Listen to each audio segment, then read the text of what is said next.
अगर आप भी चाहते हैं कि रुदल पंजयार के YouTube चैनल से अन्य कलाकार का वीडियो सबसे पहले आप तक पहुंचे, तो हमारे चैनल रुदल पंजयार को सब्सक्राइब करें और घंटी के निशान को अवश्य दबाएं। धन्यवाद।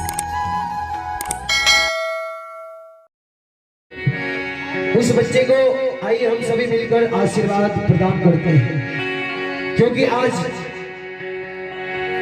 उन्हीं के भविष्य के लिए आज हमारे दीपेन बाबू उन्हीं के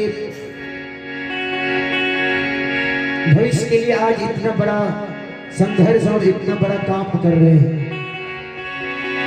जुग जुग जिया सोललन भवन माँ के भाग जागल हो। जुग जुग जिया सोललन भवन माँ के भाग जागल हो। ललना लाल हुई है कुलवा के दीपक मनवा में आस लागल हो। ललना लाल हुई है कुलवा के दीपक मनवा में आस लागल हो। जुग जुग जिया से ललना भावना बाक बात जागल हो। जुग जुग जिया से ललना भाग जागल हो। ललना लाल हुई है कुलवा के दीपक मनवा में आस लागल हो। ललना लाल हुई है कुलवा के दीपक मनवा में आस लागल हो।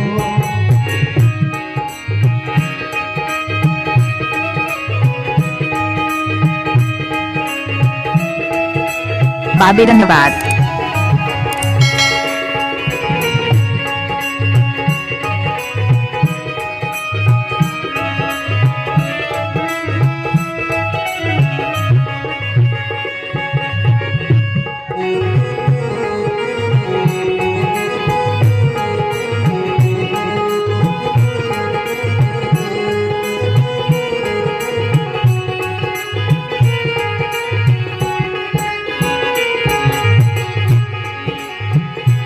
झुके दिन सुहावन रतिया लुभावन हो।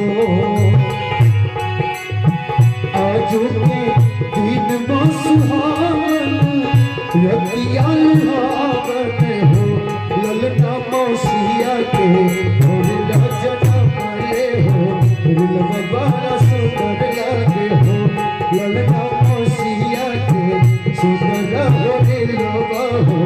रुलवा बड़ा सुंदर लागे हो। जुग जुग जिया से ललना भवना बाकी भाग जागल हो। जुग जुग जिया से ललना भवना बाकी भाग जागल हो। ललना लाल हुई है कुलवा के दीपक मनवा में आस लागल हो। ललना लाल हुई है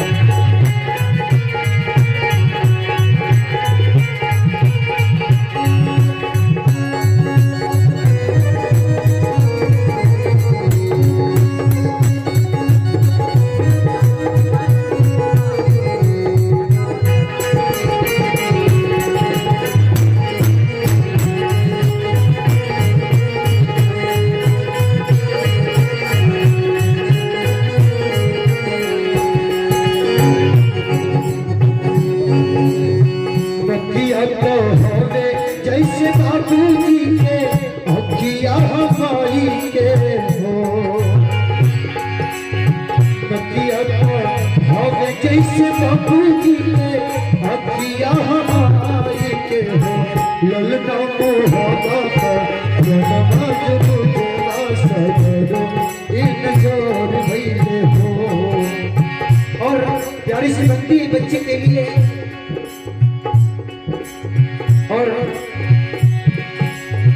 माई सुहागिन परिभागिन। और आज इतनी बड़ी खुशी की बात है,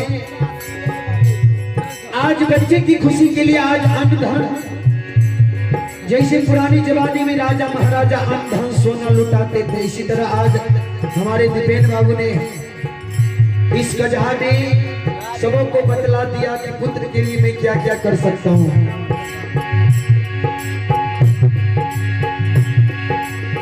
दादी सुहागिन पर भागिन आन धन लुटा गई हो, लाली सुहागिन पर भागिन आन धन लुटा गई हो, ललना दुआरा का बाजला बधैया हो सो है हो, ललना